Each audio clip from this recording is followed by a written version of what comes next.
How old are you? I'll ask any one of you. How old are you? How old are you? 44. How old are you? 46. How old are you? 73. No, this is not your age. Which means you don't know biology. You have forgotten your biology. You are only 6 months old on a given day. Because every 6 months you have a new body. Every cell is new. Even poets knew that. Auden so beautifully wrote, no man can get into the same river twice. Go home and think about it. What you are saying is your chronological age. Now every cell in your body is new at the end of 6 months. But your mind, that is your thought process, your consciousness, keeps telling that new cell, I am 74 years old, I am 73 years old, I am 46 years old, I am 28 years old. And then that memory gets held on and the cell thinks it is 74 years old. Did you understand that? So you are as old as you think you are. Of course, women are slightly younger than their rivals. That's the difference. That's a different thing. That's the definition by, slightly different definition. Now, I was asked to speak or lecture in honor of this great man sitting here, Professor P.C. Thomas. He was described as a good teacher. Who is a good teacher? A good student is a good teacher. A good teacher is not one who comes to the class and verbatim repeats what is in the book onto the student's notebook without letting the student think, and he, of course, doesn't think. That's a menace of a teacher. I call them as banking system teachers. But the true teacher is a midwife. What does a midwife do? She stands by the side of a pregnant mother in pain, coaxing her, cajoling her, empathizing with her, sympathizing with her, provoking her. Who delivers? The mother. In the class, the teacher delivers. No, you should not deliver. Because if you know biology again, on the day you are made in your mother's womb, not on the day you are born, that little speck of you, today you may be 70 kilos. That day, do you know how heavy you were? Roughly, how heavy you were? That is today. No, when you were made in the mother's womb, you were a zygote. Zygote, zygote is a combination of a mother's ovum with the father's spermatozoon, a speck of protein which weighed 0.000000000000001 gram. I'm not joking, I'm seriously telling you. But that one speck of protein knows and knew all about this universe, posteriori and priori. Because there are no two zygotes alike in this universe. If you want to be unique, you should know everything else. Supposing you want to come here with a white shirt and you don't want others to wear a white shirt, you are a unique white shirt man, you should know what shirts and trousers the others are wearing. So that is why the thinker said, no man or a woman can teach any man or a woman what he or she already does not know. So what is education? Educe, E-D-U-C-E, in Latin means bring out, deliver. So you deliver the best in man. So education or teaching is trying to get the best out of the student. And that is a good teacher. That is why P.C. Thomas is a good teacher. And he is 73, but he will not die. Do you know why? Because he loves the younger generation and wants to do good to others. Did you get that? Because you are here for others' sake. Now I'll take you a little further in biology. Fish biology also is the same. Biology does not have a science. Did you know that?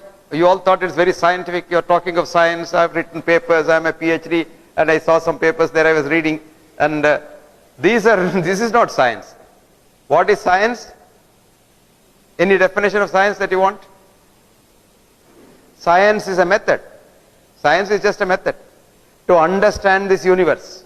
Whether it is a fish universe, man universe, leg universe, or whatever universe. And we don't have a science for the simple reason that we have been following the wrong science of biology, physics and chemistry all these years, ever since All these things became so-called sciences in the 12th century when European churches became universities. And at that time, everybody thought they are the, but science changed completely in 1925. Does anyone know why science changed in 1925? No. The conventional sciences started probably in the 17th century with a boy called René Descartes, who thought the thinking part of man is different from the other part of the body. Cogito ergo sum. So he said, res cogitans, the thinking part, res extensa, the other parts. Cut off. He cut the body from the mind. So we started with reductionism. Today you don't look at the fish as a whole. You look at the fish, one cell of the fish or one leg of the fish, and then study that. That is not the whole fish. And you would be surprised. Fish has a consciousness. Fascinating consciousness. Fish knows what to do. A fish born in Mangalore can go to New York if nobody catches it. But it will come back to Mangalore to die if nobody kills it. Because fish has a fascinating piezoelectric crystal in its eye. And it is from there we understood in so-called science the ultrasound sonography. Sound, supposing I talk, sound goes in every direction. But ultrasound goes only in straight line.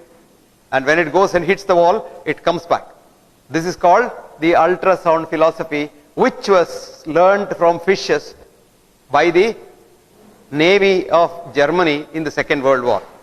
And the naval sonar was developed on the fish eye pattern with the piezoelectric crystal, which vibrates and then throws the ultrasound. And the ultrasound goes and catches the enemy submarine, comes back. Then they know exactly where the enemy submarine is, you can bombard it.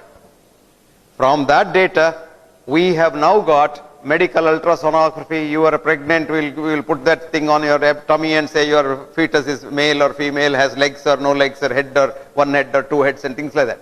Or we put it in the heart and say how big or how small is the heart.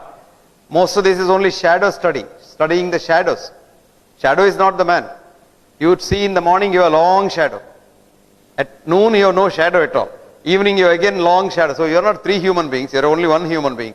But we doctors depend on the shadows and treat patients. We don't treat the human beings, we treat the reports. This is where science has come now. Now what is then science then? The true science is trying to understand this universe, which the understanding has changed now. This universe was called by Indian philosophers of Sankhya age as a miracle, Maya. And today's latest science, the 21st century science says, in German, it says Wirklichkeit. Wirklichkeit is a word which means drama, changing drama. The world is a changing drama. It is there, it is not there. Even physics, for example. I was thinking that I'm good at keeping people awake, but this young lady is sleeping right in the front bench. Let her sleep. I don't mind people sleeping.